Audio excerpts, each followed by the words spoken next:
Oke, baik. Selamat bertemu kembali dengan pelajaran fisika. Ini pertama kali kita berjumpa ya. Seperti kata pepatah, tak kenal maka kenalan dong. Ya dong. Oke, baik. Nah, saya akan memperkenalkan diri. Nama saya adalah Bonar Gultom, guru bidang studi fisika. Nggak usah ditanya ya, berapa ukuran sepatu saya kalau nggak ada rencana. Oke, just kidding. Baik, nah sekarang kita akan belajar. Hari ini topiknya adalah tentang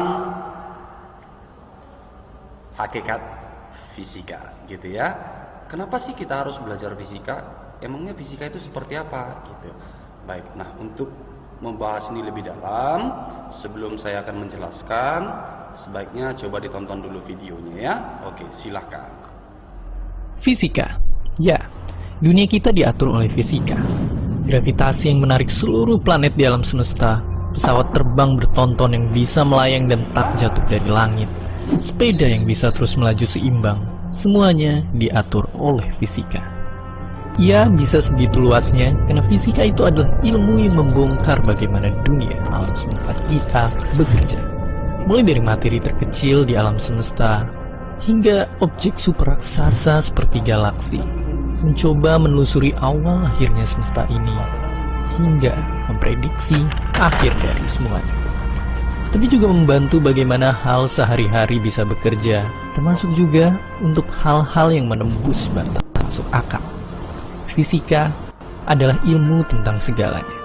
Selamat datang ke ilmu yang mengatur segala hal di dunia ini.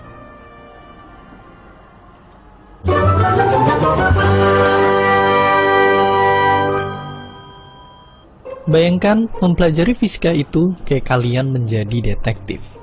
Dengan jejak-jejak yang ada, kita menelusuri kenapa suatu fenomena bisa terjadi. Begitulah cara Newton menemukan bahwa dunia ini diatur oleh kekuatan hebat tak terlihat bernama gravitasi. Ia hanya mencoba menjadi detektif, tapi kasusnya adalah alam semesta. Itu baru satu, masih banyak yang lain. Tapi alam semesta memang sudah begini apa adanya dari awal. Hanya kitalah yang perlu menemukan peraturan-peraturannya dengan terus mengikuti jejak-jejak misteri yang ada, seperti halnya Newton. Dengan semakin banyaknya peraturan alam semesta yang kita temuin, makin banyak teknologi yang bisa kita ciptain buat hidup kita. Tapi sebelum kita lanjut, coba jawab satu pertanyaan ini. Apa yang kalian bayangin kalau ngedenger kata sihir? Mungkin yang kalian bayangin tuh kayak begini. Tapi percaya nggak percaya, lewat fisika sebenarnya sihir beneran itu bisa diciptain. Wifi, GPS atau telepon itu nggak kelihatan. Tapi hal yang nggak kelihatan ini bisa bikin kita ngomong telepati sama orang di bagian dunia lain tanpa ada sambungan apa-apa. Begitu halnya juga ratusan manusia yang bisa terbang kayak burung, atau kereta kuda yang bisa jalan tanpa kuda, atau sebuah benda yang bisa bicara. Itu semua adalah sihir. Dan ternyata menakjubkan adalah itu hanyalah bagaimana alam semesta bekerja. Lewat para detektif hebat dan senjatanya bernama fisika, kita berhasil menemukannya. Dan yang lebih menakjubkannya lagi, masih banyak lagi sihir yang belum kita temukan di alam semesta ini. Oke, jadi fisika itu luas banget. Tapi kalau mau belajar, dari mana kita mulainya? Ayo kita mulai dari sini. Fisika klasik dengan tokoh pencetusnya Isaac Newton. Wilayah ini adalah yang paling sering diajarin di sekolah dan merupakan cabang fisika yang sangat berguna di keseharian kita.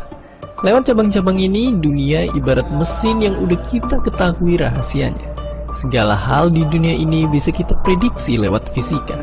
Sampai tahun 1900-an, inilah batas bagaimana kita memandang alam semesta. Tapi lalu, hal misterius terjadi.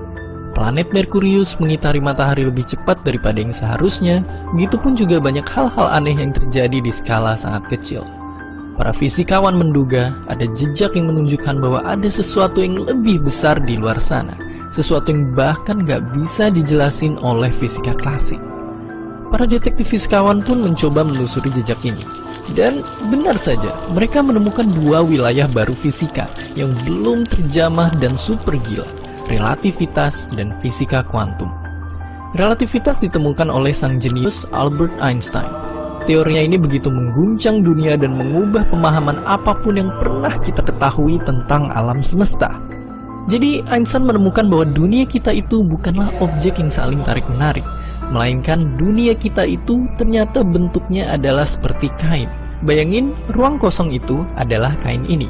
Kalau kita naruh objek yang berat, maka kain kita akan ketekan dan jadi bengkok. Lalu karena bengkok, objek lain di sekitarnya akan jatuh tertarik dan menciptakan efek gravitasi. Kedengaran gak masuk akal? Itu baru permukaannya. Ternyata kain dunia kita ini terikat juga dengan waktu. Semakin kain atau ruang kita dibengkokkan, maka waktu akan berjalan lebih lambat di daerah sana. Untuk simpelnya, coba bayangin kalian lagi naik pesawat canggih, terus ngelewatin ruang yang super bengkok. Kalian akan ngalamin waktu yang lebih lambat daripada lewat ruang yang lurus.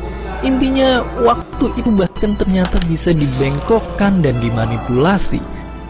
Relativitas inilah yang berhasil memecahkan misteri permasalahan orbit Merkurius yang aneh, sampai memungkinkan kita punya GPS yang super akurat. Tapi di medan lain, banyak para detektif juga menelusuri kebalikannya.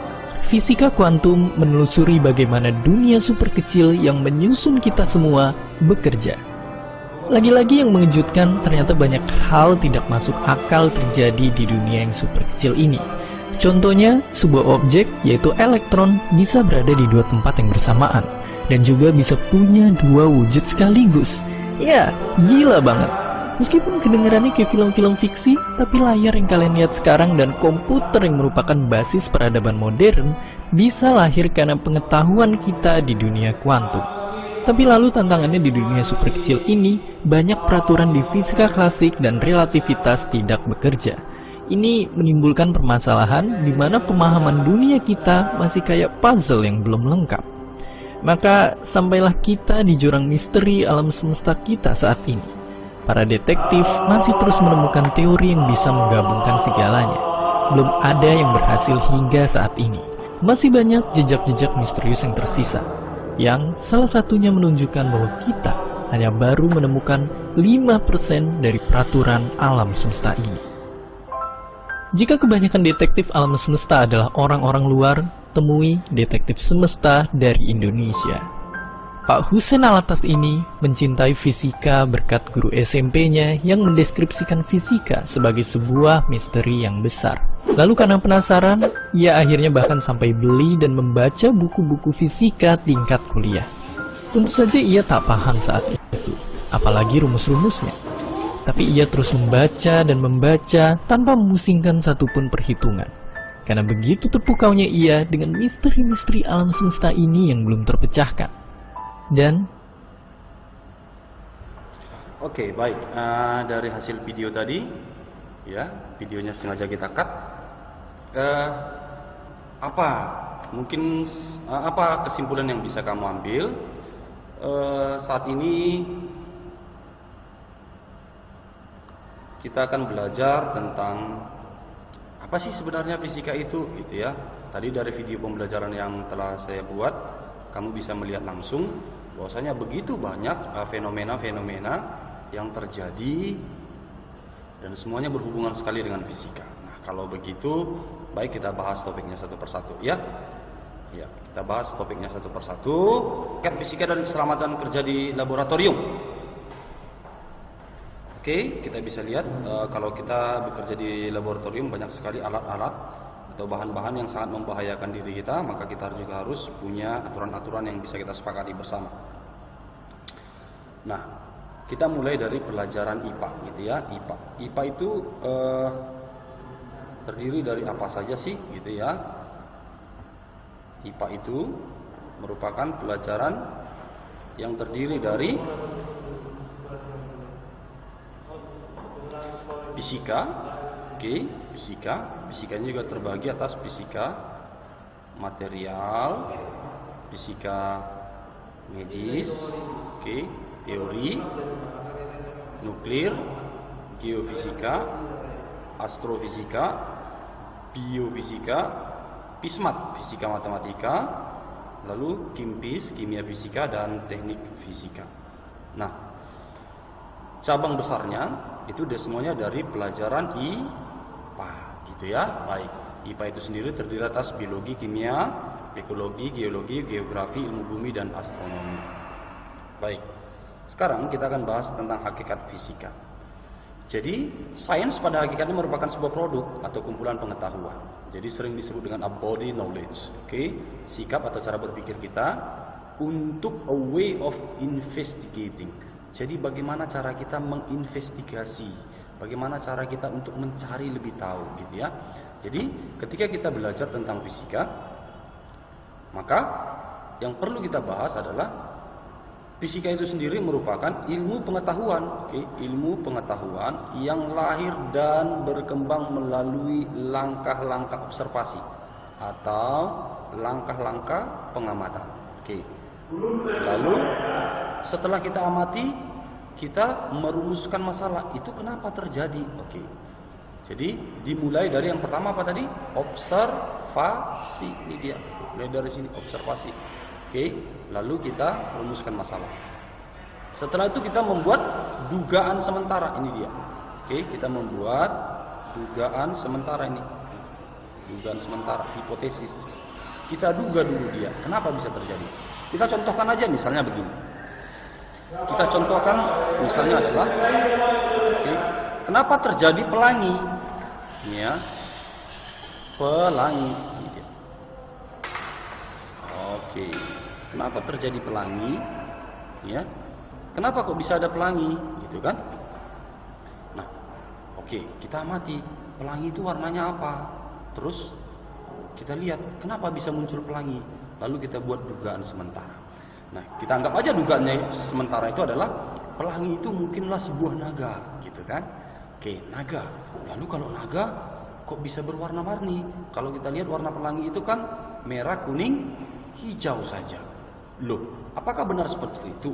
Lalu yuk sekarang kita melakukan pengujian hipotesis. Ini dia. Kita uji apakah memang benar pelangi itu dari naga. Lalu kita buatlah percobaannya atau eksperimennya. Setelah itu bisalah kita lakukan percobaan. Ternyata didapat warna pelangi itu ternyata bukan hanya merah, kuning, hijau, tetapi dari Meijiku Hibiniu. Ternyata warna yang merah, kuning, hijau kita lihat itu karena merupakan warna dominan. Pada dasarnya pelangi terdiri atas Meijiku Hibiniu. Apa itu Meijiku Hibiniu? Merah, kuning, jingga. Berarti merah, kuning, jingga itu warna awalnya. Lalu setelah itu muncul warna Hibini. Hijau, biru, dan nila. Setelah itu dibawa warna ungu. Nah, tapi dari kumpulan warna itu maka kita hanya bisa melihat merah, kuning, hijau. Karena memang pembiasan warnanya tidak begitu kelihatan kalau dari tidak begitu teliti, gitu ya. Setelah kita melakukan percobaan, lalu kita buatlah penarikan kesimpulan, gitu ya. Kita buat penarikan kesimpulan. Ternyata pelangi itu didapat dari mana? Ternyata pelangi itu didapat dari pembiasan, gitu dia. Ternyata pelangi itu didapat dari pembiasan. Itu dia. Ternyata dari pembiasan cahaya. Pembiasan cahaya itu menghasilkan warna apa tadi? Warna Meijiku